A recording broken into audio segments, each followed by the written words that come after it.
चैत्र नवरात्रि में अब कुछ ही दिन बचे हैं और 22 मार्च के दिन यानी बुधवार के दिन मां दुर्गा की पूजा आरंभ हो जाएगी, जो 9 दिनों तक चलेगी। मां दुर्गा की पूजा में प्रयोग किए जाने वाले सामान का विशेष ध्यान रखा जाता है। इस वीडियो में आइए हम आपको यही बताएंगे कि पूजा अर्चना और कलश स्थापना में किन चीजों की जरूरत पड़ सकती है, इसलिए इन सामान को अभी से लाकर रख ले। कलश स्थापना और मां दुर्गा की पूजा में 16 श्रृंगार के सामान की आवश्यकता पड़ती है, इसलिए अभी से स्कोर घर में लाकर रख ले। माता की पूजा में 16 श्रृंगार का सामान अर्पित करने से सुख सौभाग्य में वृद्धि होती है और मां दुर्गा की कृपा से आरोग्य की प्राप्ति होती है। नवरात्रि में मां दुर्गा की पूजा से पहले कलश स्थापना की जाती है, इसलिए अभी से घर में कलश लाकर रख ले। धार्मिक मान्यताओं के अनुसार कलश को ब्रह्मांड के प्रतीक के तौर पर स्थापित किया जाता है, जिसके केंद्र में सभी देवी देवताओं का निवास होता है। शास्त्रों के अनुसार कलश के मुख में भगवान विष्णु, कंठ में रुद्र और मूल भाग में ब्रह्मा जी निवास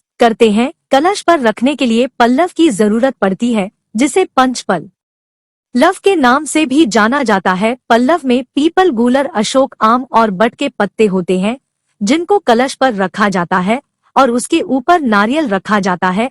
अगर इनके पत्ते ना मिले तो आम के पत्तों का प्रयोग कर सकते हैं।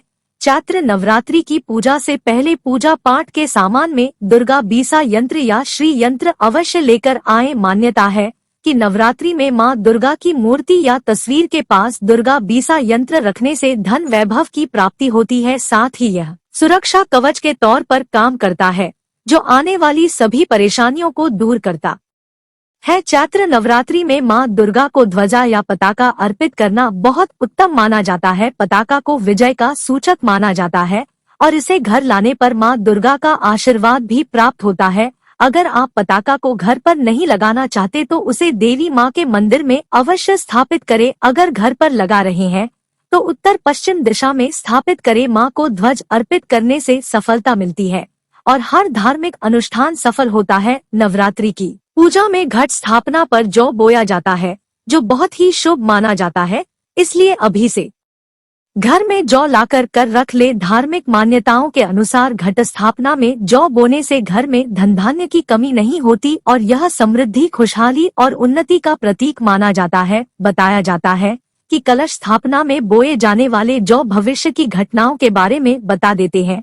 नवरात्रि की पूजा से पहले घर में अभी से मां दुर्गा की मूर्ति या तस्वीर ले आए। अगर आप पीतल या अष्ट धातु की देवी मां की मूर्ति घर लाए हैं तो बहुत उत्तम माना जाता है, लेकिन ध्यान रहे कि अगर घर में पहले से ही मूर्तियां तस्वीर है तो दूसरी मूर्तियां तस्वीर ना खरीदे। अगर घर में खंडित मूर्ति है तो उसे घर से निकाल दे। नवरात्रि की पूजा में अशोक के पत्तों का बना बंधनवार और अखंड दीपक जलाने के लिए दीपक और घी की आवश्यकता पड़ती है, इसलिए मां दुर्गा के पूजा के सामान में इन चीजों को शामिल जरूर करें। वहीं नवरात्र में माता की पूजा अर्चना में शंख, सिंदूर, रोली मोली, कपूर, धूप, लाल पुष्प, पुष्पहार, सुपारी, साबुत हल्दी की गांठ, पटरा, आसन, चौकी, पंचमेवा, जायफल, जावित्री, कमल, गट्टा, नेवे, बताशा, मधु, शक्कर, नारियल, गंगाजल आदि की आवश्यकता पड़ती है, इसलिए इन सभी चीजों को अभी से घर पर लाकर रख ले।